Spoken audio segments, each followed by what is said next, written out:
palabra al doctor Jorge Sosa. Muchas gracias, señor presidente. Señor presidente del Consejo de la Magistratura, señores miembros del Consejo, distinguidos miembros del Tribunal de Honor, representantes de la sociedad civil y señoras y señores.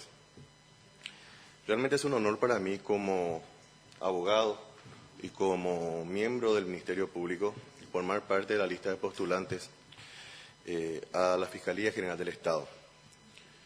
En esta audiencia intentaré hacer un abordamiento de la realidad sociojurídica del país y también de la problemática actual de la institución.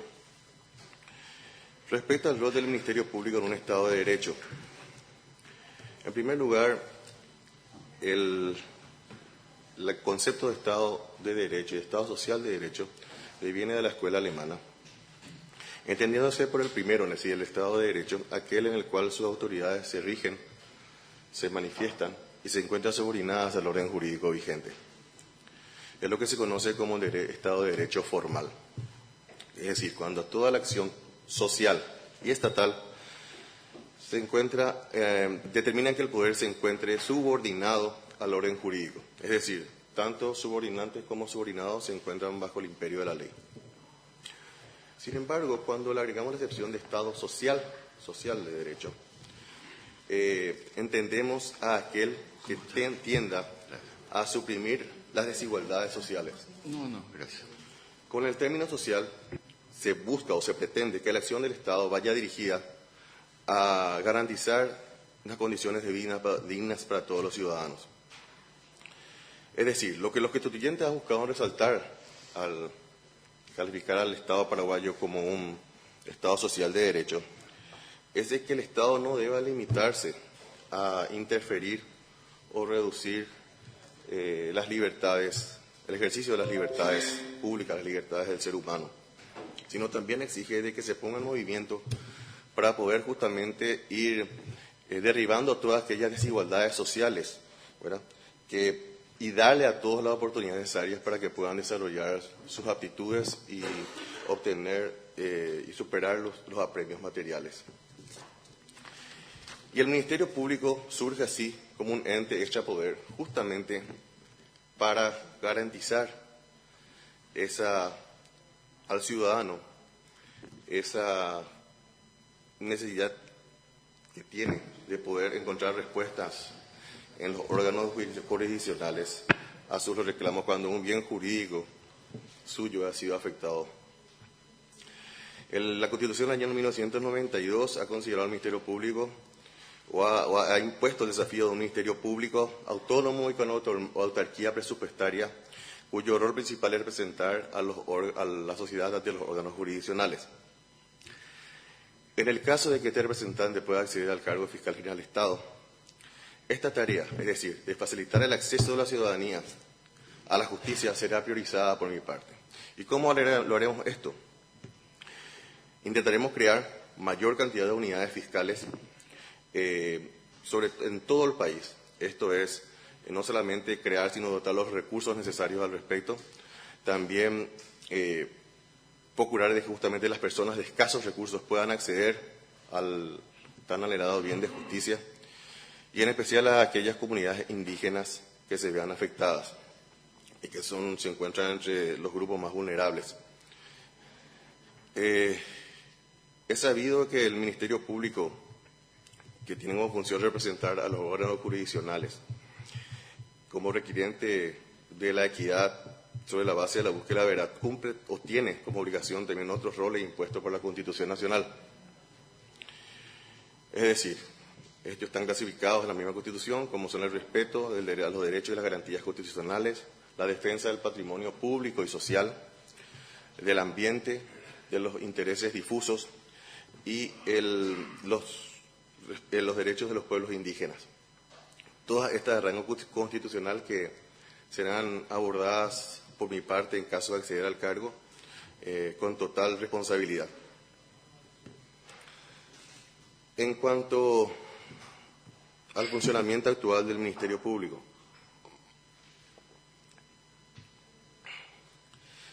entiendo de que de acceder a esta función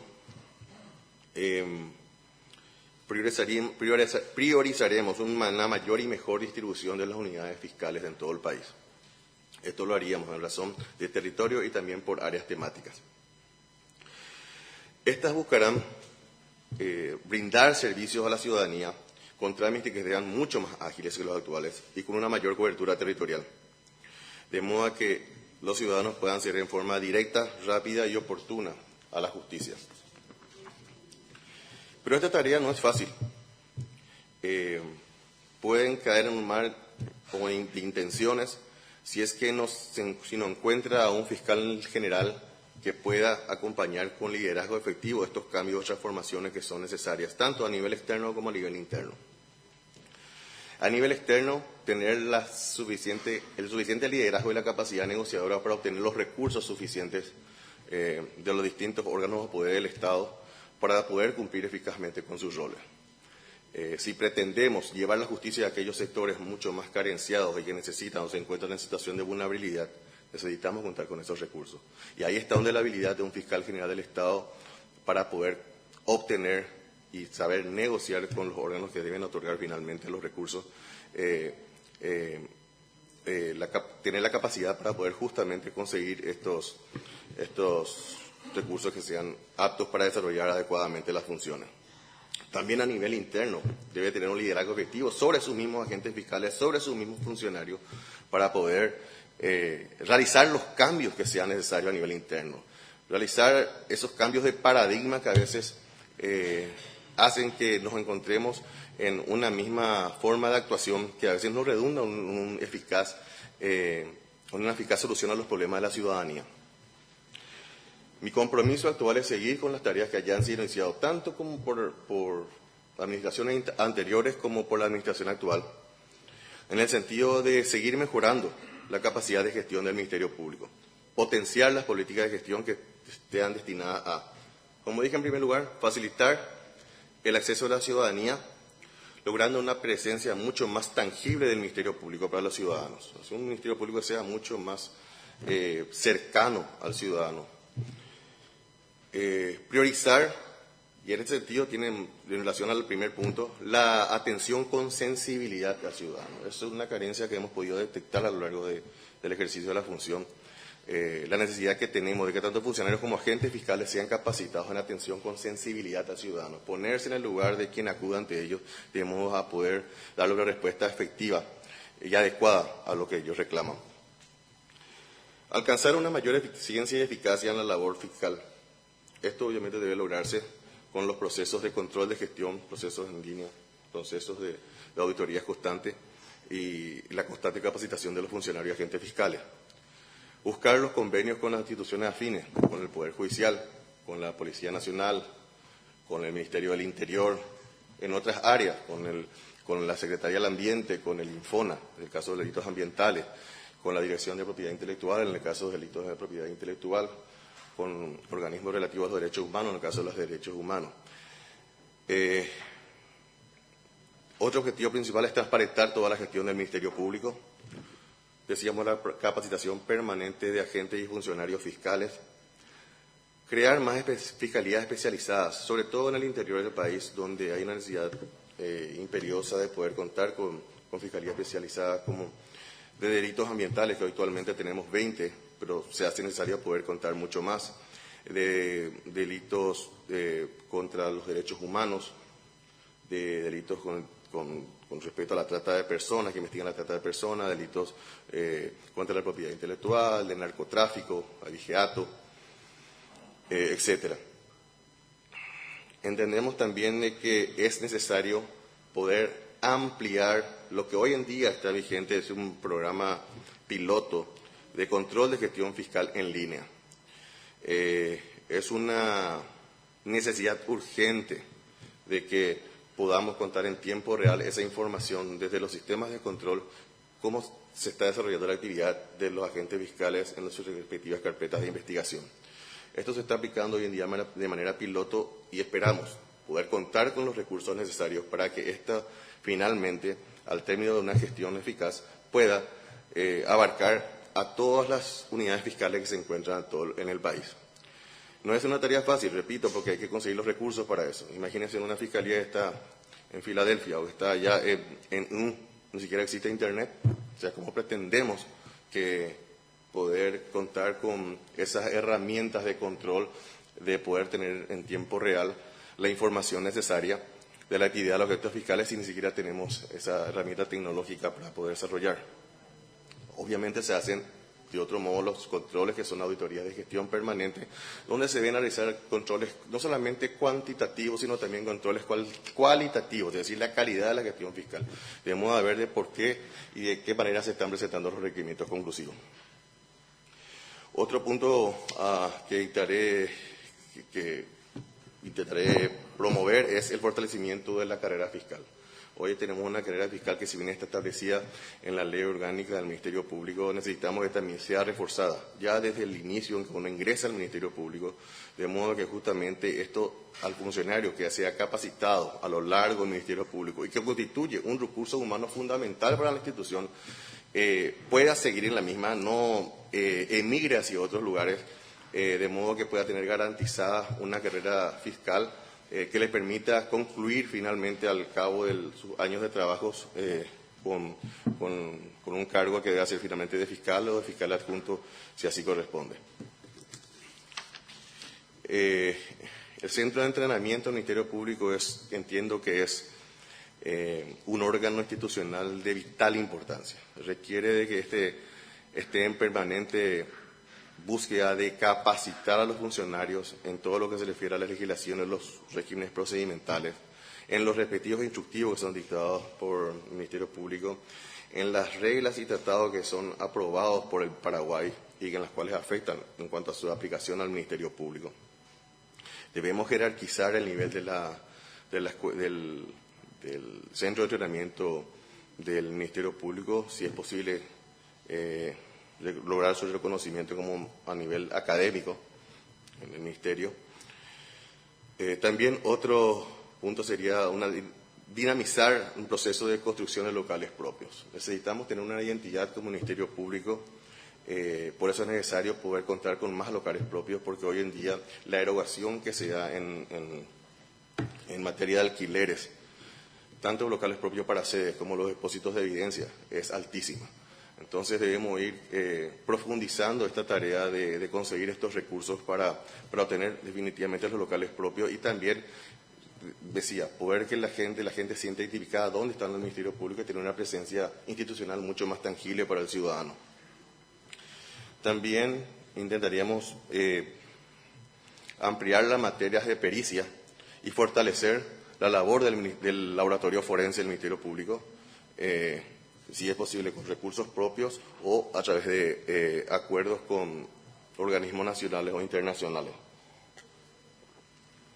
En cuanto a la autonomía funcional y administrativa del Ministerio Público, tenemos de que es totalmente en cuanto a la autonomía, vemos que autonomía en cuanto a la labor. Los agentes fiscales actúan con criterio propio e independiente del Poder Legislativo y obviamente del Poder Ejecutivo. Si bien existe un nivel jerárquico en la institución, los agentes fiscales actúan con total independencia en el ejercicio de sus funciones. Actúan en el marco de la ley con independencia de criterio, como decíamos, en coordinación con el Poder Judicial y con otros órganos de Estado, pero sin sujeción a cualquier otro órgano ajeno a su estructura. En síntesis, el Ministerio Público actúa con independencia de criterio en el cumplimiento de sus funciones con los órganos jurisdiccionales. En cuanto a la autonomía presupuestaria, vemos que el Ministerio Público tiene una partida asignada por el Presupuesto General de Gasto de la Nación, ¿verdad? Y administra con autonomía estos recursos que son asignados, sin perjuicio de los controles que están establecidos en la Constitución y en la ley. En cuanto a la propuesta relacionada a los derechos humanos, priorizaremos un proceso de creación, de equipamiento y fortalecimiento de más unidades fiscales que investiguen hechos punibles contra los derechos humanos, sobre todo en el interior del país, que puedan, justamente de conformidad a las reglas técnicas y necesarias, intervenir en los casos relacionados a hechos punibles contra los derechos humanos. Y teniendo en cuenta justamente las características y especialidades de esta materia. Lo que buscamos con esto es responder dentro del proceso investigativo con inmediatez, realizando una adecuada investigación realizando con una adecuada protección de las víctimas, en este caso, con la custodia de los elementos probatorios que deben ser recolectados en forma inmediata, con la atención de un personal especializado y capacitado en la materia, acompañando a un equipo de profesionales forenses. Estos deben ser médicos, psicólogos, psiquiatras, que deben atender en primer lugar a las víctimas y realizar los estudios, inclusive con capacidad para realizar estudios e indagaciones relacionadas al perfil de los victimarios sometidos al proceso. Lo que hemos podido ver en cuanto a debilidad, en cuanto a funcionamiento de este tipo de estas unidades especializadas, vemos de que hoy en día se hace necesario redefinir un poco el rol de actuación o el rumbo de actuación que estábamos teniendo actualmente y adecuarlos dentro de un proceso de adecuación y de capacitación a los manuales prácticos de investigación en cuanto a las que están contemplados actualmente en el protocolo de Estambul y el plan estratégico del caso. Necesitamos capacitar y sensibilizar a estos operadores de justicia en cuanto a la recepción de las denuncias, a la tramitación de la investigación y, sobre todo, en la especial atención a las víctimas, apuntando siempre de que la intervención debe ser inmediata por parte de los representantes del Ministerio Público, sí, deben tener como principal objetivo la protección integral de las víctimas, la persecución penal de estos hechos punibles en el marco de la ley y el absoluto respeto de los derechos humanos, buscando evitar así la impunidad. En relación a los valores democráticos, ya del Ministerio Público, obviamente, como órgano encargado de la persecución penal, debe cumplir con los valores democráticos que están contemplados desde hace años, que ya han venido de la misma Revolución Francesa, los conceptos de fraternidad, igualdad y libertad. Esto es para mantener el equilibrio y propiciar una buena convivencia democrática entre los miembros de la sociedad y velar por la correcta aplicación de la ley y el derecho. En conclusión, tengo la plena convicción y el compromiso de que en el caso de ser designado para cumplir el cargo de Fiscal General del Estado, desempeñaré esta tarea con coraje, con honestidad, con responsabilidad, y no permitiré que en ningún punto de vista esta institución sea instrumentada por otros intereses que no sean más allá de lo que es la correcta aplicación de la ley y del derecho. Nada más, muchas gracias. Muchas gracias, doctor Jorge Sosa García. Saludamos al doctor Rodolfo Gil Paleari también, presente en la fecha. Los señores miembros del Tribunal de Honor que quieran formular consulta al postulante, tiene la palabra el doctor Rodolfo Gil Paleari. Señor presidente, en primer lugar, pedir disculpas por mi llegada tardía, debido sencillamente a motivos de fuerza mayor. Espero que me disculpen. Doctor Sosa García, leo aquí en su currículum que usted participó en un curso muy interesante, Metodología de la Investigación Científica.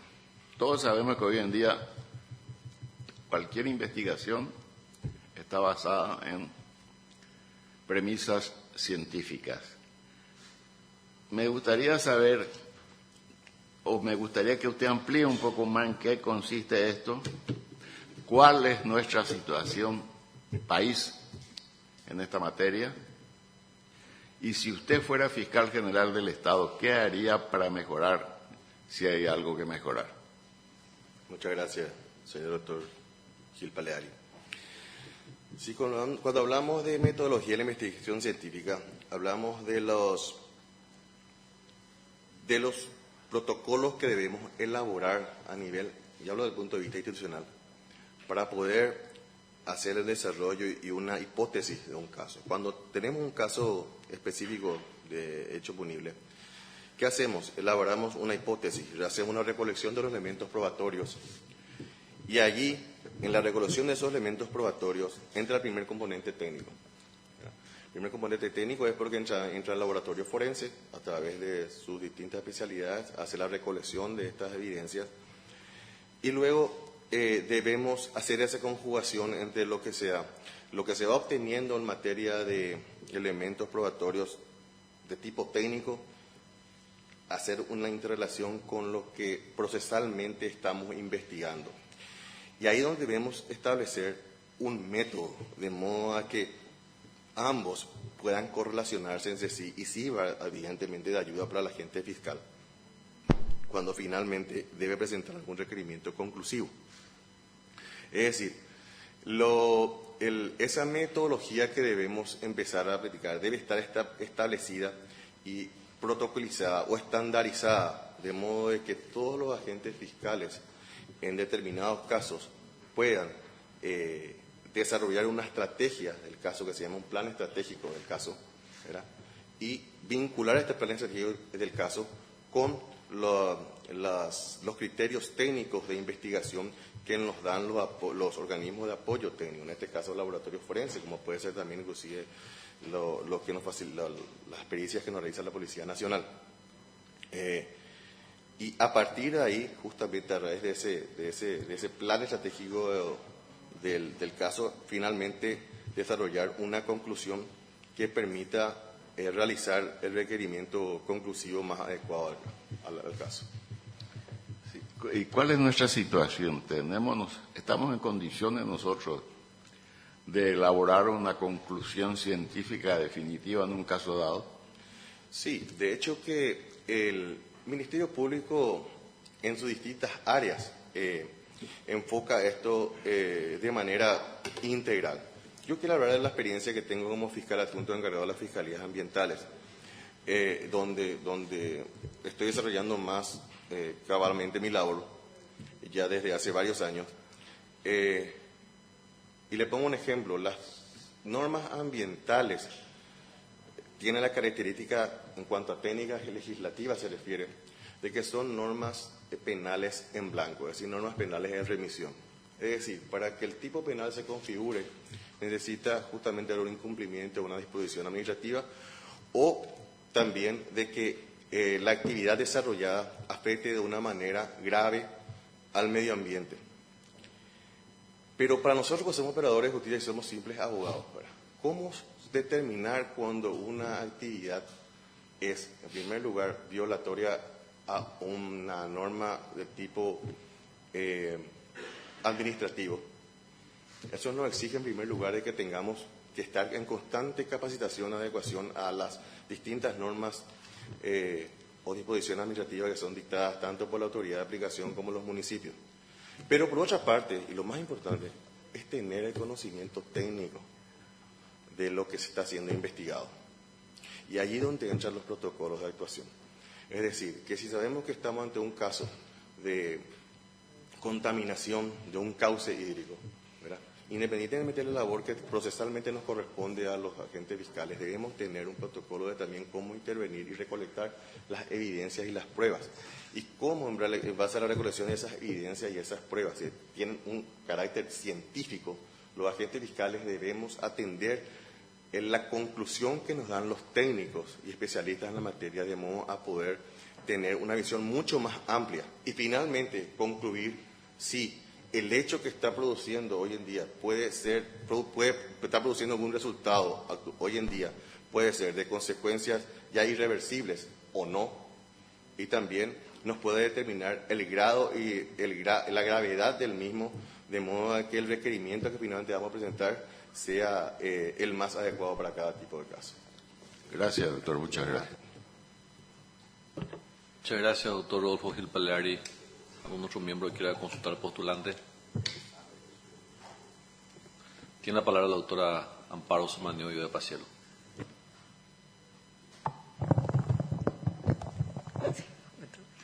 ¿Cómo está, doctor? ¿Cómo está? Sí, es la primera vez que he escuchado a un participante mencionar el protocolo de Estambul.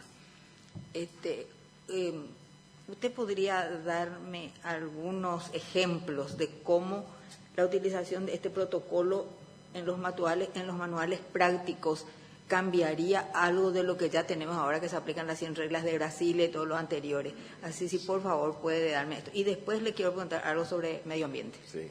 El protocolo de Estambul lo que establece una serie de directrices, ¿verdad?, y recomendaciones para los estados, de modo a poder desarrollar eficazmente una tarea investigativa en este tipo de hechos punibles, cuando afectan específicamente a los derechos humanos.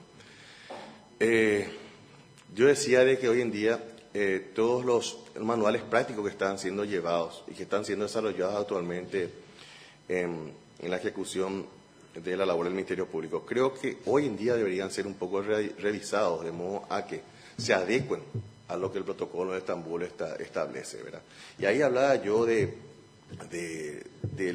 sobre todo cómo capacitar a los operadores justamente de justicia, el Ministerio Público uno de ellos, en la recepción de la denuncia, que es vital, la forma como recibir la denuncia, de cómo atender a aquella víctima, no solamente con la inmediatez necesaria, sino con brindarle a esa víctima que acude porque está siendo perseguida justamente por el Estado, como un aparato del Estado o por alguno de sus órganos, brindarle la seguridad y la protección necesaria, ¿verdad? Pero de forma real. También de seguir un proceso administrativo, un proceso investigativo, ¿verdad?, que permita finalmente llegar a la obtención de la mayor cantidad de pruebas en el menor tiempo posible. Investigar este tipo de casos no es una tarea fácil, porque estamos hablando de cuando se violan los derechos humanos, estamos hablando generalmente de que esto está propiciado generalmente por algún tipo de órganos de poder, ¿verdad? Entonces, es fundamental de que esa primera contención y la atención de la víctima en primer lugar, la obtención oportuna de las pruebas se haga en forma inmediata. Y eso es necesario de que nosotros tengamos, hacer un perfil psicológico también de los victimarios, ¿verdad? Hacer una atención médica, psiquiátrica y psicológica de la víctima, y garantizarle sobre todo una protección especial al efecto de que no pueda seguir siendo víctima o revictimizada. Ya nosotros como órgano también del Estado, sea revictimizada por nosotros mismos a esta víctima que ya ha sufrido los embates en cuanto a sus derechos inalienables, ¿verdad?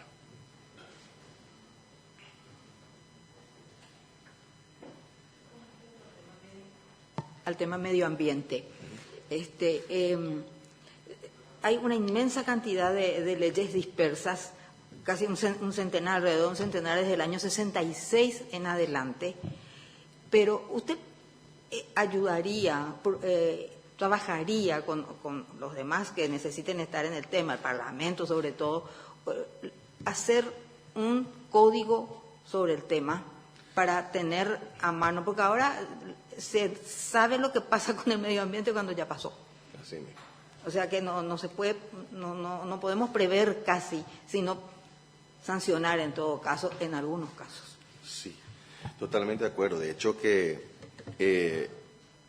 el medio ambiente, en atención justamente al principio precautorio que dije, debe ser protegido, ¿verdad?, con actividades del Estado que propicie justamente su defensa ex ante, es decir, antes que se produzca el hecho. El Ministerio Público, si bien actualmente como está diseñado el sistema procesal, actúa una vez ocurrido el hecho, ocurrido aquel acto de deforestación, de contaminación o lo que fuere. De hecho que nosotros como miembros actualmente de la Comisión Nacional de Recursos Naturales del Estado, el Ministerio Público tiene representación ahí a través de mi persona, estamos justamente instando a que se haga una recopilación completa de aquellas leyes ambientales y podamos adecuarlas a un solo instrumento normativo. Estos instrumentos normativos deben contemplar dos aspectos, ¿verdad? Al derecho ambiental propiamente dicho y que tiene que ver con el derecho preventivo ambiental y que debe afectar a los organismos de aplicación y de control, fiscalización. Y por otro lado, al derecho penal ambiental, con un proceso que sea mucho más ágil que el que actualmente tenemos. El derecho ambiental a veces por su naturaleza misma, las medidas que deben ser tomadas las mismas no exigen demora.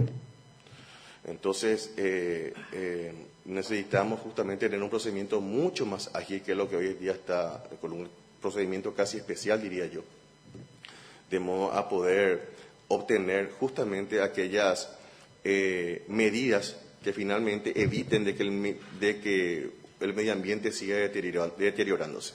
Le pongo un ejemplo. Hoy en día, para cuando intervenimos ante un caso ambiental,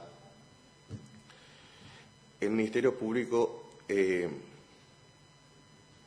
no puede disponer por sí solo o solicitar un cese de actividades, de una actividad contaminante, una actividad que está produciendo un daño, una alteración significativa al medio ambiente. Solamente puede darse una vez de una imputación, a través de una imputación. Y aún así, en un proceso de imputación, por ejemplo, una medida como la suspensión del cese de actividades no están entre las contempladas en el Código Procesal Penal. No se encuentra. De hecho, que nosotros como órgano encargado dentro de la Fiscalía del área especializada, hemos hecho una fundamentación de tipo constitucional, ¿verdad?, y legal, para pedir a los jueces el cese de actividades de una determinada industria o emprendimiento que está contaminando o que está produciendo alguna alteración al medio ambiente. Y ahí es donde yo hablo de que deben haber esas reformas procesales y de tener un procedimiento mucho más ágil. Es decir, no esperar de que tenga que haber necesaria una imputación, porque para haber una imputación primero debe haber por lo menos una serie de corrección de pruebas o elementos que nos permitan estar ante el indicio de la responsabilidad de una persona ante un caso determinado que afecta al medio ambiente. ¿Y qué pasa en el caso de las personas jurídicas? Nosotros en el país, a diferencia de otros países, yo soy actualmente presidente del Consejo Asesor de la Red de Fiscales Ambientales de Latinoamérica, pude comprobar en la experiencia con los demás países, que tenemos constante capacitación en ese sentido, de que nuestros países tienen responsabilidad penal de las personas jurídicas. Hablando de la responsabilidad penal, si bien no hay una persona jurídica no puede ser remitida o condenada a una pena privativa de libertad, ¿verdad? Sin embargo, a través de sus representantes sí pueden sufrir, y pueden sufrir aquellas medidas que inclusive son hasta de tipo civil, ¿verdad?, ya en el transcurso del procedimiento, de modo a evitar de que esta actividad siga produciendo resultados, sobre todo resultados negativos para el ambiente, la congelación de sus bienes, la imposibilidad de que puedan operar a nivel bancario. Son medidas que son coercitivas. ¿Por qué? Porque ¿qué pasa hoy en día con las personas jurídicas? Intervenimos una determinada empresa que está siendo contaminante, ¿y quién aparece como titular de la misma? Juan Pérez, y no los verdaderos responsables. Entonces, hoy en día, ¿qué estamos haciendo? Le imputamos a esa persona y esa persona casi no tiene ni la capacidad ni el conocimiento para haber producido esa actividad contaminante. Y quienes están exentos de algún tipo de responsabilidad son justamente las personas que se encuentran en las directivas y que figuran o en otros sectores que prestan, digamos, se están amparadas por un prestanombre al respecto. Ya que habló de personas jurídicas, voy a hacerle una pregunta que vamos a salirnos ya del tema medioambiental. ¿Es usted partidario de la responsabilidad penal de las personas jurídicas en general? En general, yo me quisiera limitar a que la experiencia que existe en otros países en materia ambiental, por eso yo no quiero hablar de materia penal, pero creo que también en materia penal ordinaria, también creo que debería haber un sistema de control mucho más efectivo sobre la responsabilidad de las personas jurídicas. ¿Y por qué hablo de esto? Porque, o si no, es muy difícil que podamos combatir realmente aquellos crímenes complejos, como por ejemplo el narcotráfico, el lavado de dinero, la asociación criminal, ¿verdad? Generalmente las personas jurídicas están todas amparadas por prestanombres, ¿verdad? Están representadas por prestanombres. Entonces, ¿cómo podemos lograr realmente llegar a aquellos realmente responsables directos de este tipo de delitos si no propiciamos un cambio legal justamente en el cual las personas jurídicas puedan también ser responsables en lo que refiere sus bienes en cuanto a la responsabilidad por la comisión de hechos punibles o ilícitos? Muchas gracias, doctora Amparo. Los señores miembros del Consejo que deseen formular pregunta al postulante. Tiene la palabra el doctor Carlos Raúl Cabrera. Buen día, doctor. Buen día, doctor Cabrera. En su currículum dice que del año 2002 al 2004 usted desempeñó como inspector general del Ministerio Público.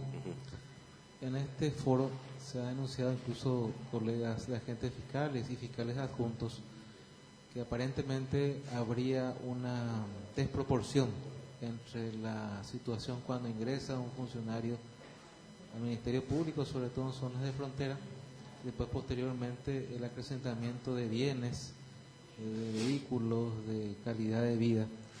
Y es justamente, entiendo, la unidad que usted desempeñaba la que tendría que hacer ese control.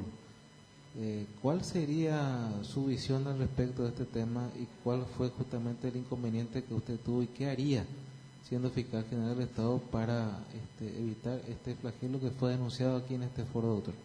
Ya. Gracias, doctor Cabrera. Durante el ejercicio que me tocó durante los años 2002 al 2004 como inspector general del Ministerio Público, mi tarea principal en ese entonces fue, primero, establecer las bases para el funcionamiento de la Inspectoría General del Ministerio Público. No existía hasta ese entonces una Inspectoría General. El fiscal general en ese entonces, el doctor Oscar Germán Latorre, me encomendó la tarea justamente de organizar la oficina, que sería en este caso de Inspectoría General del Ministerio Público, y elaboramos lo que en aquel entonces era el primer reglamento interno, donde se establecían las responsabilidades, las obligaciones y las faltas administrativas de los funcionarios de la institución. Y en aquel momento, si en un ministerio público incipiente en cuanto al ejercicio de sus funciones, obviamente empezamos con la labor de Estado, empezamos a detectar en primer lugar errores más bien de tipo procedimental de los agentes fiscales. También hemos recibido denuncias respecto a agentes fiscales que de una u otra manera se encontraban nombrados pero que no asistían a sus lugares de trabajo. Estábamos hablando de casos en los cuales estaban percibiendo un salario y no comparecían muy poco. Hablamos de enriquecimiento indebido, ¿verdad? Y en cuanto a y en ese sentido no ha correspondido a nosotros denunciar a agentes fiscales. Lo hemos hecho nosotros como titulares, en este caso de la investigación dentro de la inspectoría, hemos elevado los dictámenes correspondientes al fiscal general del Estado de modo que haga la denuncia correspondiente al jurado del juiciamiento del magistrado, y así se ha hecho en caso. Ahora bien, con el transcurrir de los años y en base a lo que usted estaba preguntando, ¿verdad? Cuando hay sospechas o indicios de que hay un eventual, enriquecimiento ilícito por parte de agentes fiscales, ¿verdad? Cuando hay una transformación casi meteórica de sus condiciones de vida, o su calidad de vida, ¿verdad? Creo que la labor de la Inspectoría General debe ser aún mucho más potencializada, pues debe estar en constante interactuación con los órganos de control administrativo, como en este caso la Contraloría General del Estado, a través de controlar los procesos de declaraciones de bienes, ¿verdad? Y si encontraren anormalidades, elevar estos en calidad de dictamen al fiscal general del Estado para que finalmente él mismo decida, como fiscal general del Estado, decidir cuándo corresponde esto, en un caso de la parte administrativa, derivar al jurado de enjuiciamiento de magistrados si así correspondiere, o también a la unidad de investigación de delitos contra la corrupción, ¿verdad? Otra pregunta, doctor. Usted mencionó de una cantidad de ideas que tendría para mejorar el Ministerio Público. No pude encontrar en su exposición alguna falencia que haya usted detectado durante el tiempo que usted está dentro de esta institución. No obstante, le voy a hacer unas consultas con respecto a usted cómo piensa con el presupuesto actual del Ministerio Público y sobre todo con un presupuesto que usted seguramente, en el caso de que sea elegido, va a prácticamente estar muy avanzado. Por dar una denominación, usted dice que necesita locales propios, que va a crear unidades especializadas, como mayores unidades fiscales, ¿Cómo usted piensa hacer eso con el presupuesto que realmente usted está teniendo, doctor? No, y hay que ser claros de que, obviamente, con el presupuesto actual es muy difícil que podamos lograr todos los cambios que están siendo propuestos. Intentaremos optimizar los recursos a aquellos sectores realmente donde se necesite una respuesta inmediata de la institución. Pero cuando yo hablaba de que al término de un mandato podamos conseguir justamente cumplir por lo menos con el 90% de estas propuestas, sería realmente un éxito en cuanto a la labor de gestión. ¿Y cómo se logrará esto? O sea, necesitamos de que el fiscal general sea un líder y un articulador nato con las demás instituciones, inclusive con el Congreso, para poder saber hacer entender a los miembros del Congreso y a quienes finalmente son los que deciden las partidas presupuestarias que le deben ser asignadas. Entender del por qué es necesario que el Ministerio Público siga ampliándose, siga creciendo en cuanto a sus funciones.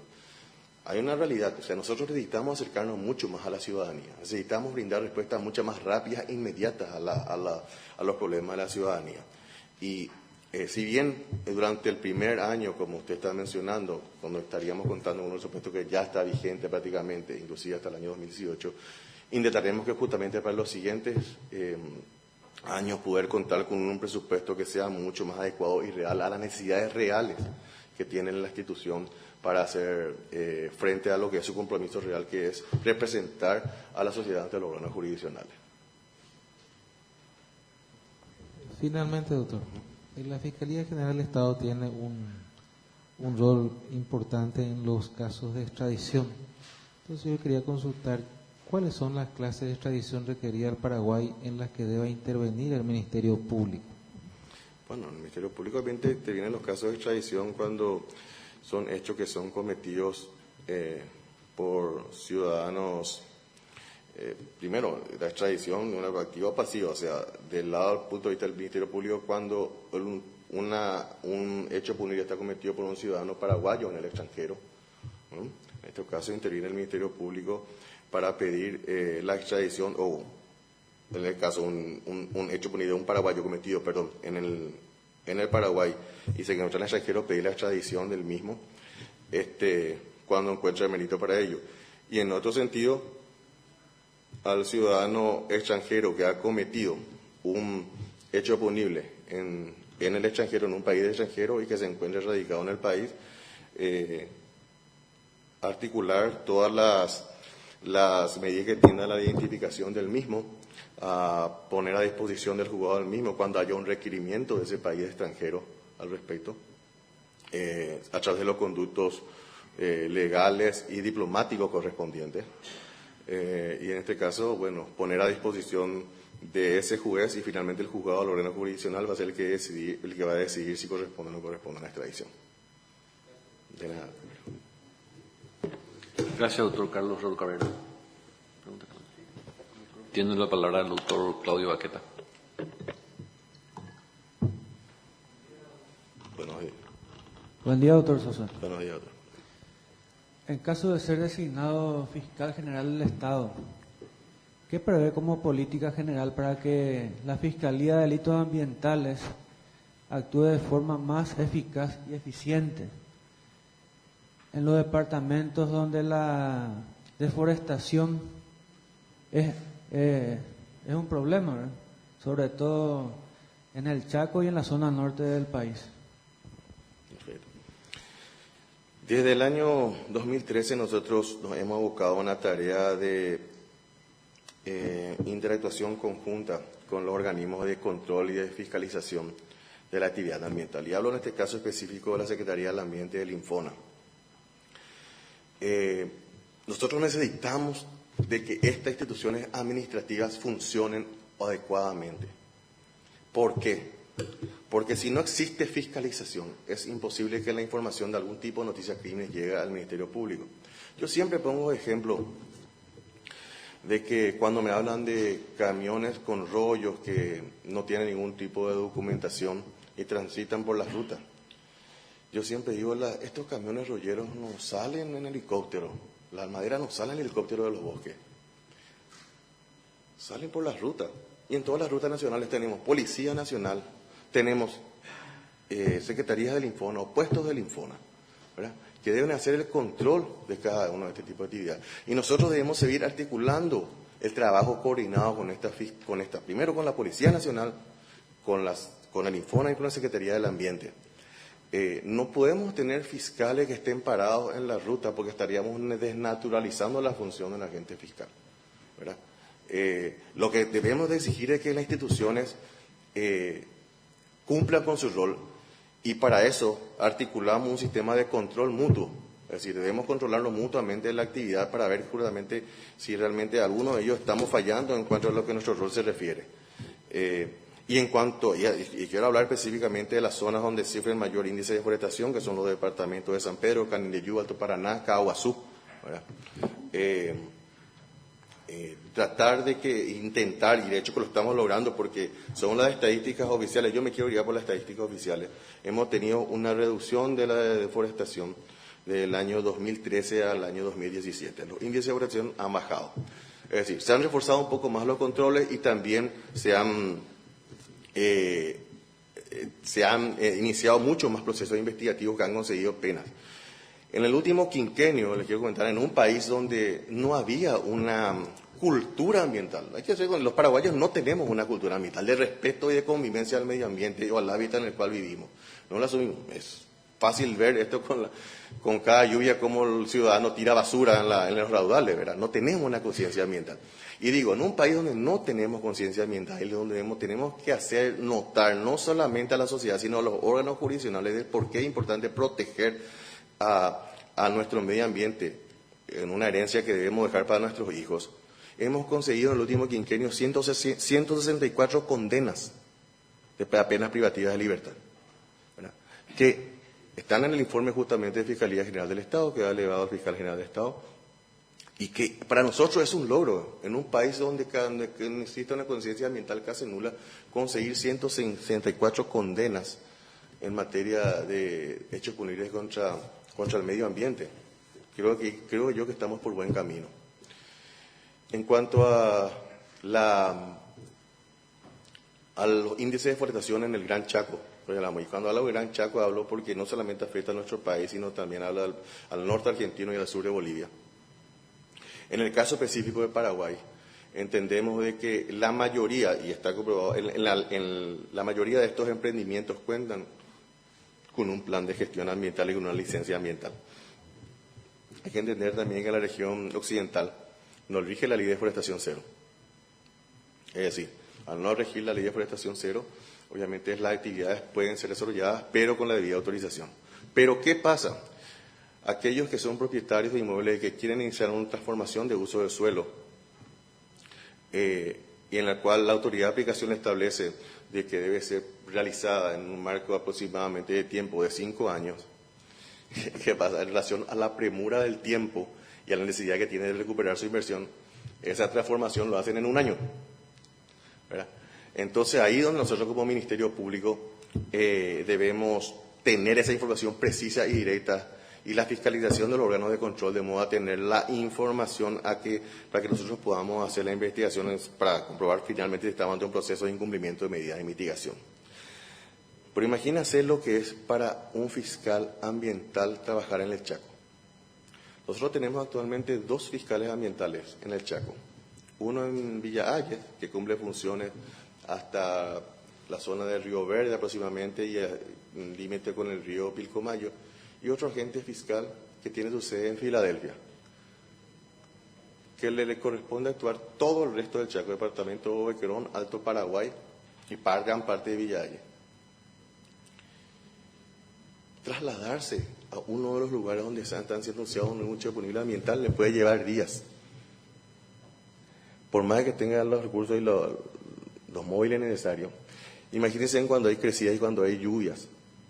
Tengo agentes fiscales que se han quedado en ruta y han tenido que dormir en el campo, en carpas, ¿verdad? Para poder llegar a este tipo de lugares más recónditos, ¿verdad? Cuando yo hablaba de la creación de más fiscalías ambientales y potenciar a las mismas, habla justamente de eso. O sea, pretendemos salvar al Chaco paraguayo, pero sin embargo no tenemos los recursos necesarios, no tenemos la cantidad ni siquiera de fiscalización de los organismos de aplicación, como la Infona y la ASEAN. Imagínense con un agente fiscal que debe cubrir semejante cantidad de cobertura territorial. Es casi imposible. Aún así lo hacemos, aún así lo hacemos. Gracias, doctor Claudio Baqueta. Preguntas que nos han llegado, doctor, le voy a dar lectura, ya sea por correo o por gente que está presente en la audiencia. La primera, usted como fiscal adjunto del área medioambiental, ¿tiene conocimiento del caso Teixeira, una de las causas que extinguió y otra cuenta con su vencimiento provisional, pero no se solicitó la reapertura y en consecuencia va camino a la extinción? ¿Qué puede decir al respecto? Ya. En el caso Teixeira hablo yo Teixeira porque en realidad Teixeira ha tenido varias causas penales a lo largo de al menos lo que yo tengo conocimiento. En una de ellas se había denunciado la destrucción y el cambio de uso de suelo de aproximadamente 8.000 hectáreas, en las cuales se hacía referencia, primero, el señor Teixeira, a través de sus representantes, hacían referencia a que el mismo ha sido fue parte de un incendio que ha sido provocado. Sin embargo, la comunidad había mencionado de que el incendio fue provocado efectivamente por los mismos propietarios del inmueble. Finalmente, lo que se ha podido comprobar en esas investigaciones es de que ha obtenido los permisos de cambio de uso de suelo producido ese incendio y la autorización, la licencia ambiental para la plantación de caña dulce. Aún así, ese proceso sigue siendo verificado e investigado. ¿Por qué? Porque hemos hecho los análisis satelitales, de imágenes satelitales. Nosotros tenemos un laboratorio dentro de la Dirección de Delitos Ambientales que hace un análisis de lo mismo y hemos comprobado algunas diferencias que no coinciden con el argumento otorgado por el señor, y este proceso sigue en trámite. En cuanto al otro proceso en el cual nosotros hemos intentado llevar a juicio oral y público, en realidad porque el Ministerio Público ha pedido de que el señor Teixeira sea elevado a juicio oral y público. Sin embargo, llamativamente, el Poder Judicial se ha allanado un pedido de sobreseimiento provisional planteado por la defensa, atendiendo a que faltan elementos probatorios. Casi una actitud casi risible, ¿verdad? Nosotros hemos apelado a esa resolución judicial, ¿verdad? Y se encuentra actualmente en Cámara de Apelación en San Pedro, al efecto de que se resuelva el mismo, ¿verdad? Esa es la situación procesal en este caso específico. Gracias, doctor. La siguiente pregunta. Siendo que la ley orgánica del Ministerio Público autoriza a la Fiscalía a promover acciones ante los órganos jurisdiccionales, artículo 3 de la ley orgánica, actuando de oficio sin necesidad de solicitud o impulso, artículo 5 de la ley orgánica, para la defensa de los intereses difusos y el medio ambiente, durante su gestión como fiscal adjunto de medio ambiente, ¿puede indicar puntualmente los casos en que usted ejerció dichas acciones? ¿Ejerció? ¿Perdón? ¿Ejerció? Sí, dichas acciones. Dichas acciones. Sí, obviamente que como fiscal adjunto del encargado de la Fiscalía de Delitos Ambientales, lo que nosotros hacemos es dar las directrices a los agentes fiscales para que intervengan. Cuando tenemos conocimiento, sea a nivel de oficio, para actuar de oficio, es decir, por conocimiento a través de cualquier tipo de comunicación que llegue por medio de la prensa o comunicación que llegue a través de cualquier otra forma, nosotros hemos dado en todos los casos las directrices a los fiscales para que intervengan, para que tomen los recaudos necesarios, recabar toda la información necesaria para poder finalmente hacer, si corresponde, el requerimiento de imputación, si correspondiere, o finalmente también decidir de que aquellos hechos deben ser tramitados ante la unidad administrativa, en el caso de los municipios o ante la propia Secretaría del Ambiente. Les pongo un ejemplo. Cada fin de año casi nos encontramos con una epidemia de dengue. Hoy en día sumado también el chikungunya. Antes teníamos la fiebre amarilla. Y la gente acudía desesperada al Ministerio Público para que se proceda a la limpieza de los baldíos. Y entiendo, todo el mundo como ciudadanos estábamos preocupados de esto, ¿verdad? Porque es un riesgo grande sobre la salud. Y esto nos obligó a que tengamos que redefinir cuál es el rol del Ministerio Público en este tipo de hechos. Es decir, actuar de manera preventiva o actuar de manera reactiva. Y tuvimos que sentarnos a trabajar con los municipios y con la Secretaría del Ambiente para que en estos hechos que no estaban tipificados penalmente, porque el hecho de tenencia de un baldío no está tipificado penalmente, ¿verdad? Puedan tener, sin embargo, una respuesta adecuada por los órganos que deben velar por ello. Nosotros como Ministerio Público recibíamos la inquietud de eso, pero tuvimos que sentarnos a trabajar con los municipios y con la ciudad para que estos puedan ser derivados adecuadamente. Y que sean los municipios y la ciudad quienes finalmente, a través de un proceso de aplicación de multas, y la misma municipalidad de multas, pueda lograr el convencimiento de aquel que está en infracción por tener un lugar donde puedan desarrollarse los vectores de una enfermedad que puede causar daño a la salud, puedan realmente esas multas ser efectivas. Y solamente en el caso de aquellos en los cuales estas multas o esta aplicación de estas sanciones no sean efectivas, ahí entraríamos nosotros como Ministerio Público y de última ratio a ver si haya habido algún incumplimiento de la normativa penal ambiental. Gracias, doctor. La siguiente pregunta.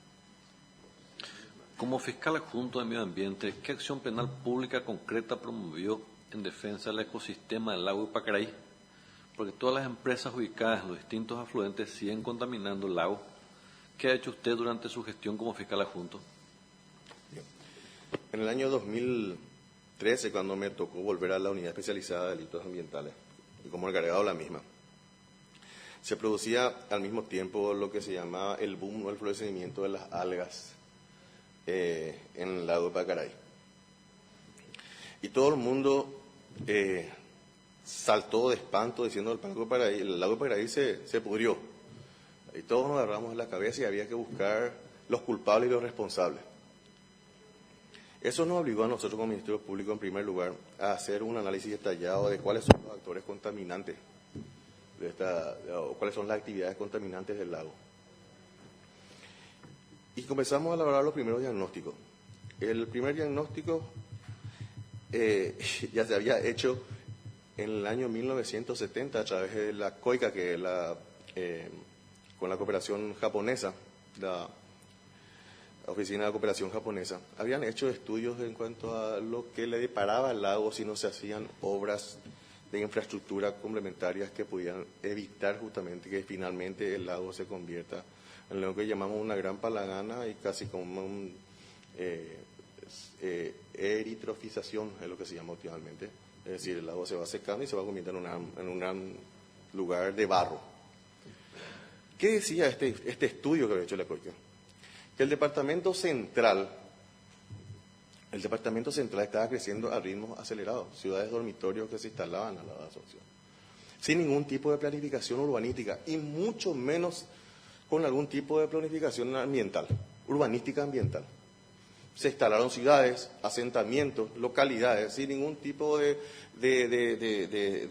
establecimiento de sistema de disposición de residuos, del sistema de recolección de residuos, del tratamiento de estas aguas residuales. ¿Y dónde se arrojaron todas estas aguas residuales? A los cauces hídricos. A los cauces hídricos como el arroyo San Lorenzo, como el arroyo Capiatal, como el arroyo Yucurú, como el arroyo Pirayú, ¿verdad? Que justamente son las que, el Tayuazapé, que son justamente los que alimentan al lago Ipacaraí. Bueno, y ahí hubo que empezar a buscar las causas, cuáles eran las actividades contaminantes. Y teníamos que, los resultados nos dieron de que en primer lugar, el 70% de esa actividad o de ese elemento contaminante del lago Ipacaraí estaban las aguas residuales. Las aguas residuales, ninguna ciudad, ni siquiera Asunción, tiene una planta de tratamiento. Ninguna. San Bernardino tiene una planta de tratamiento que cubre en forma parcial la ciudad. Hoy en día Encarnación, con el apoyo de la entidad nacional de seguridad, pudo construir una planta de tratamiento. no tenemos planta de tratamiento. Las aguas residuales van a los arroyos o a los pozos ciegos donde inundan las napas freáticas que finalmente alimentan los arroyos. Las algas que surgieron en el lago Pacaraí surgen porque encuentran el hábitat adecuado para poder desarrollarse. Y ese hábitat adecuado se encuentra en el nitrato y en el fosfato que se encuentra en el agua. Y el nitrato y el fosfato se encuentran principalmente en las aguas residuales. Ese es el alimento del cual se alimenta. Mientras no tengamos, y eso hemos insistido porque no hemos hecho reuniones de planificación con el Ministerio de Obras Públicas, también con la Secretaría del Ambiente, inclusive con la misma Itaipú, mientras no tengamos sistemas de alcantarillado sanitario y sistemas de tratamiento de estos efluentes, el lago Pacaraí no puede tener solución. Por otro lado, se comprobó también de que un 20% de esta contaminación está debida a actividad contaminante derivada de industrias, de emprendimientos comerciales, hablo yo de lavaderos, hablo yo de curtiembres, hablo yo de lavanderías, de cualquier otro tipo de industria, que obviamente, siguiendo el mismo ejemplo de la misma autoridad estatal cargada de instalar el sistema de alcantarillado sanitario, al no tener, era lo más fácil arrojar a los arroyos. Y en ese sentido, ya en el 2013 nosotros hemos intervenido en más de 200 denuncias y casos en los cuales hemos presentado los requerimientos conclusivos. En cada uno de ellos, de acuerdo a la particularidad de cada caso, hemos buscado de que estas empresas privadas, en primer lugar, se adecuen a la normativa ambiental, ¿verdad? Y le hemos impuesto las sanciones correspondientes y han salido en algunos casos por suspensión condicional de procedimiento, se han adecuado bajo un sistema de control y fiscalización de la Secretaría del Ambiente, y en otras que no se han adecuado han cerrado o están pendientes para ser llevadas a juicio oral. Ese otro 10% que da de actividad contaminante está compuesto por la actividad agrícola desarrollada en la zona. La actividad agrícola, ustedes saben de que hay muchas plantaciones, inclusive de frutilla, de piña, en toda la zona que es la zona del Pirayú, inclusive de actividad ganadera. El ganado produce muchos residuos, ¿verdad? Y el residuo tiene mucho fosfato. Eso a través de la escurridera y con las lluvias van al cauce hídrico y finalmente esa cantidad de fosfato ingresa nuevamente al lago. Hay un caso muy particular que me tocó intervenir porque he podido comprobar que en el año 2013 el área de la reserva de los humedales del Yucurú, ¿verdad? A través de imágenes satelitales que me puse a revisar, pude comprobar de que esa entrada se encontraba totalmente cortado el área de humedales por una actividad antrópica, es decir, una actividad del hombre en una propiedad determinada.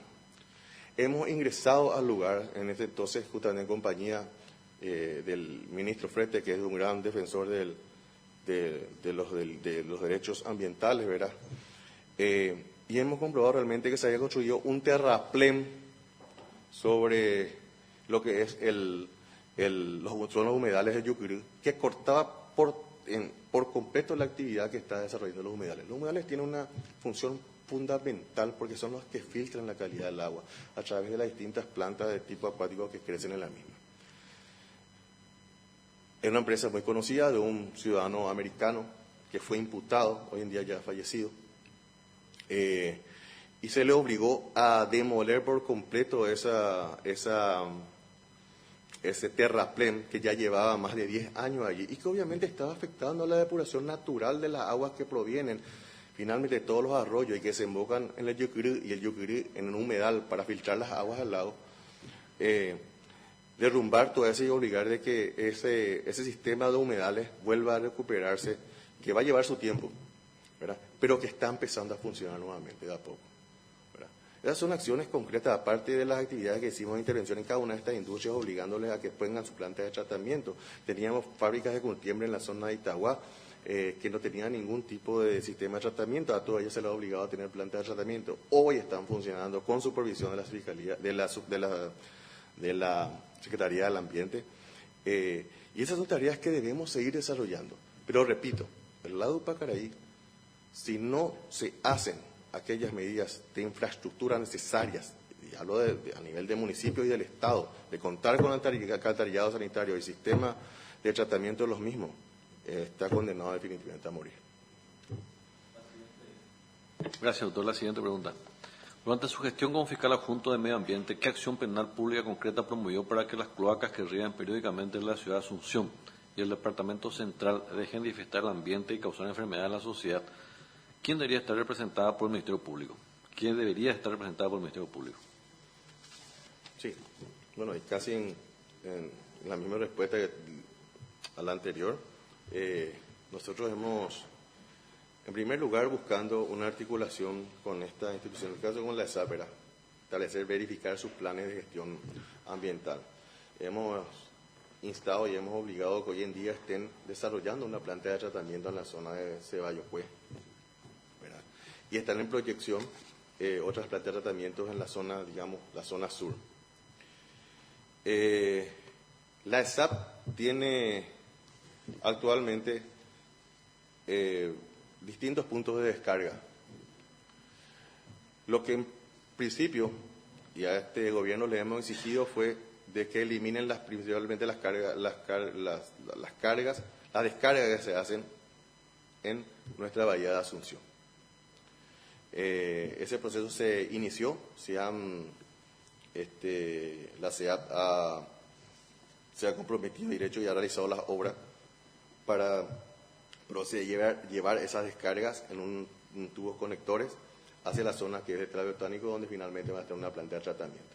Hoy en día todavía no existe esa planta de tratamiento. Por otro lado, tenemos investigaciones abiertas respecto a contaminación de la SAP en determinados arroyos, ¿verdad? Estos procesos hoy en día se encuentran en pleno trámite con denuncias que formularon vecinos y algunas de las cuales hemos intervenido en forma oficiosa, digamos, de oficio. Gracias, doctor. La siguiente pregunta.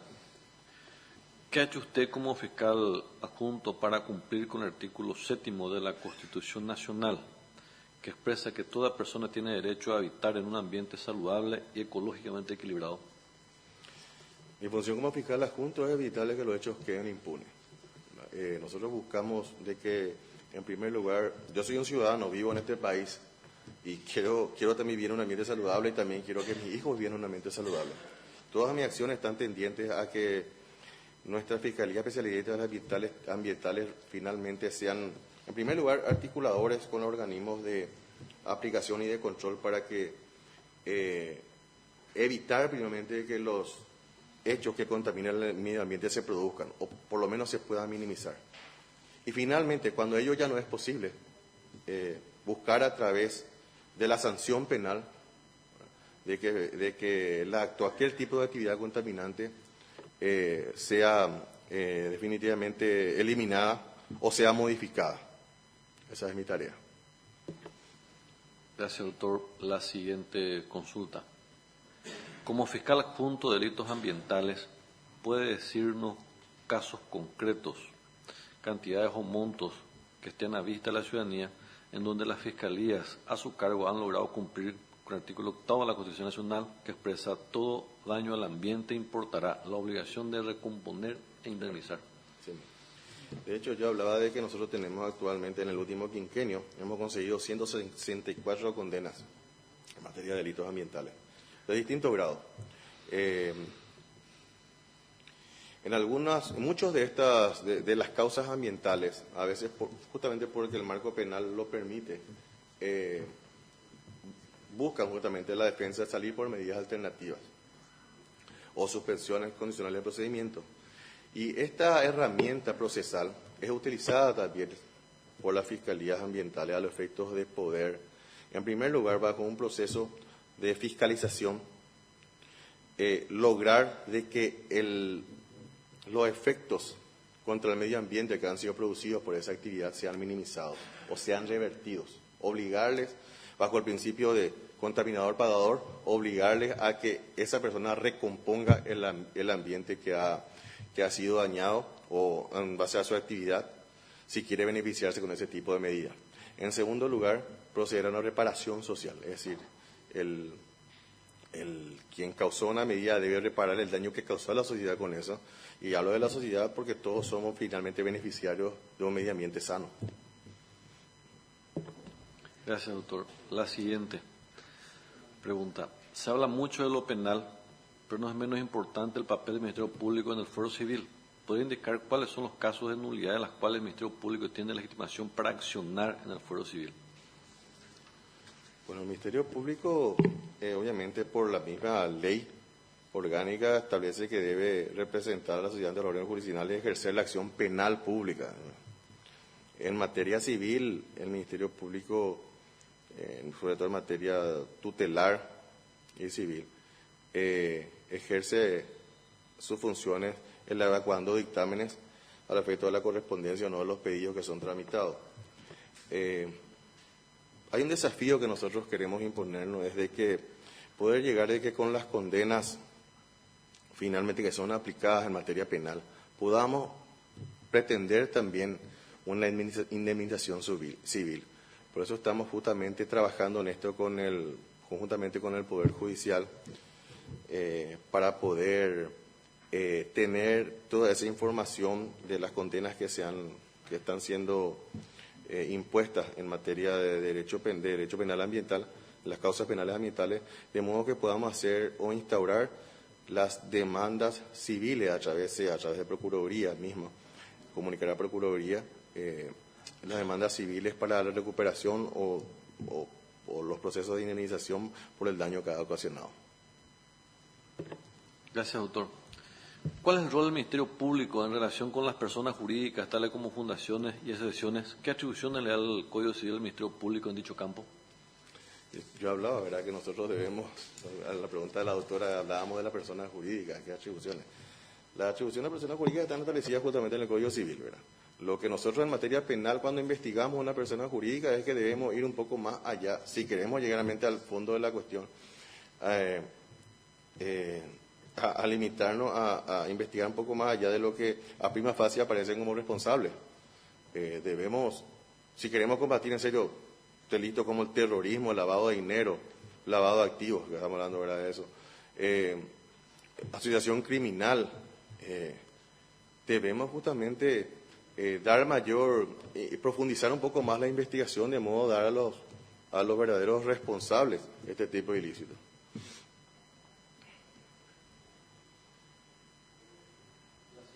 La siguiente pregunta, doctor. Se critica bastante el papel que cumplen algunos fiscales adjuntos.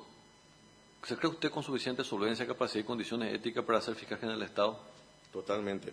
Si no me creyera así, obviamente no me estaría presentando no me estaría postulando al cargo de fiscal general del Estado.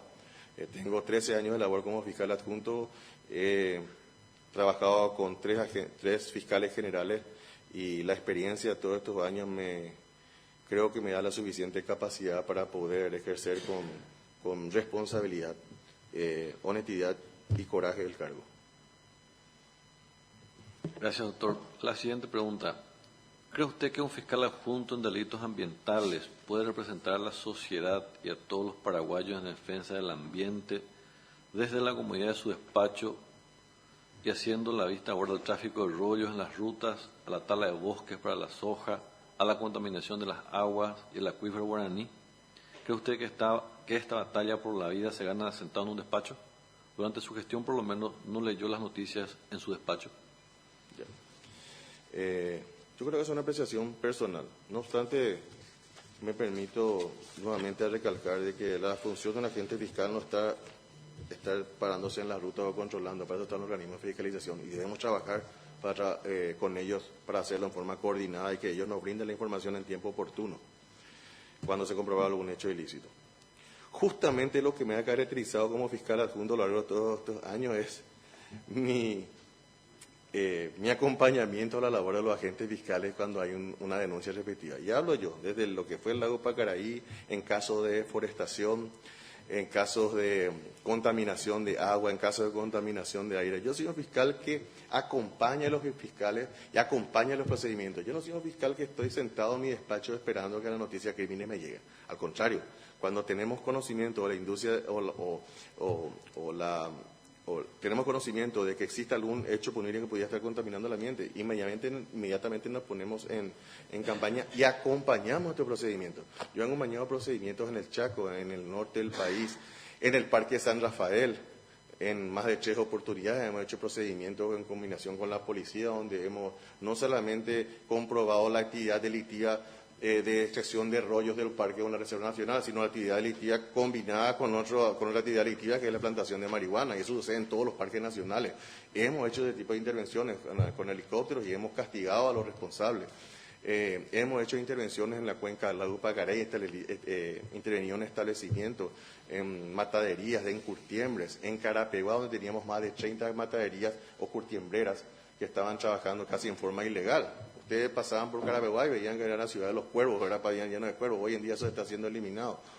Soy un fiscal que siempre se ha comprometido justamente por acompañar y estar presente en los lugares donde se comprobara algún tipo de ilícito ambiental, acompañando a los vigentes fiscales, cuando que la función finalmente de un fiscal adjunto es de gerenciar un área. Sin embargo, aún así, la actividad mía ha sido estar presente en estos tipos de hechos. Gracias, doctor. La siguiente pregunta.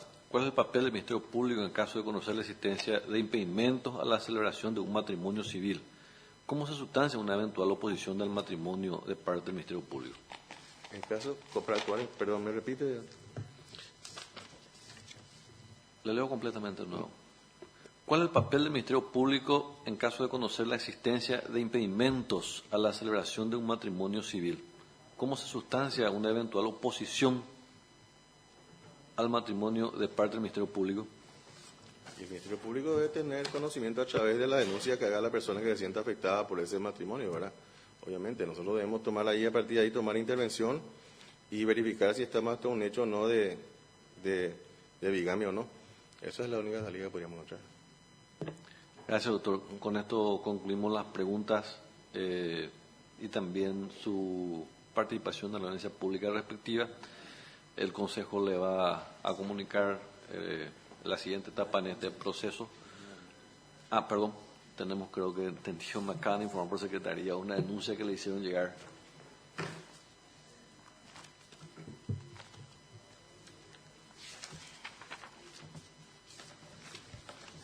Tengo entendido, doctor, que es la denuncia del caso del exhorto del ciudadano Salvador Llinas, donde fueron denunciados 15 fiscales, comenzando por el mismo fiscal general del Estado y los fiscales adjuntos, entre los cuales se encuentra el doctor Jorge Sorza García, fiscal general adjunto, además de varios magistrados, y se habla de una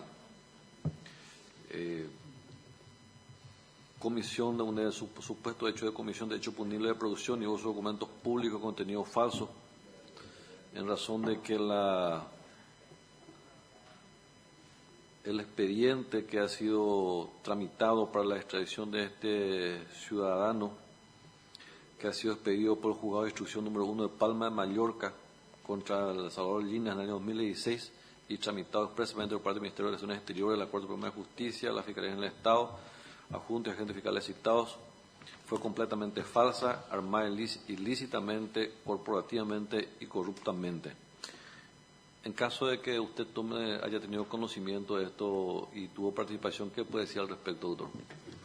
Bien, sí he tomado conocimiento a raíz del traslado que me ha corrido el Consejo de la Magistratura respecto a esta denuncia.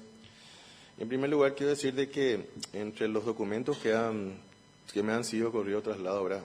No he encontrado al menos algún dictamen mío que haga referencia a mi actuación en ella.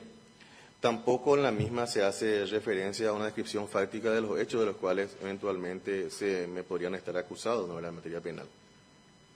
Si bien esta es una denuncia de tipo penal y se encuentra actualmente bajo investigación de un fiscal ordinario,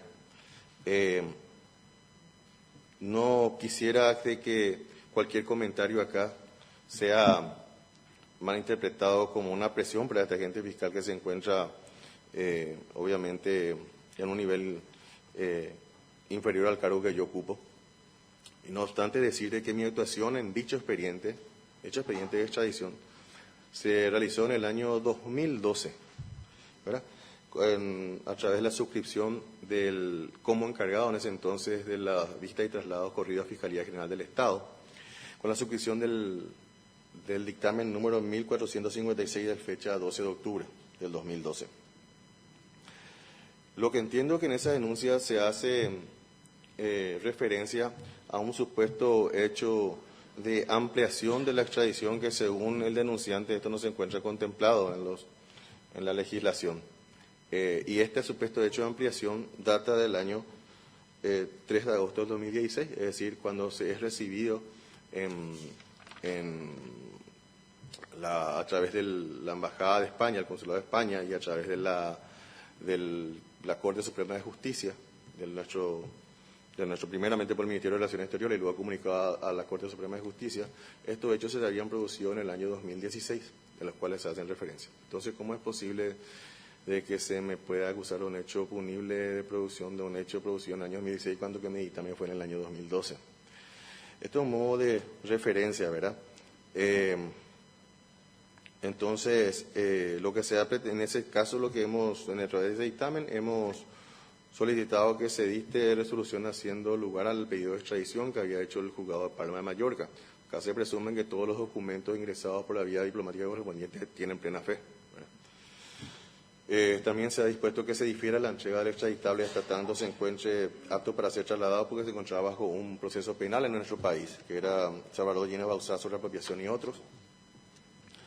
Y lo que podría decir es que esta actividad o este dictamen lo he hecho como encargado de vista y traslado, designado por resolución de Fiscalía General del Estado en ese entonces, ¿verdad? Y ajustando mis actuaciones, ¿verdad?, a pedido del requerimiento del juez penal competente y ajustando a las disposiciones legales y constitucionales que rigen la materia.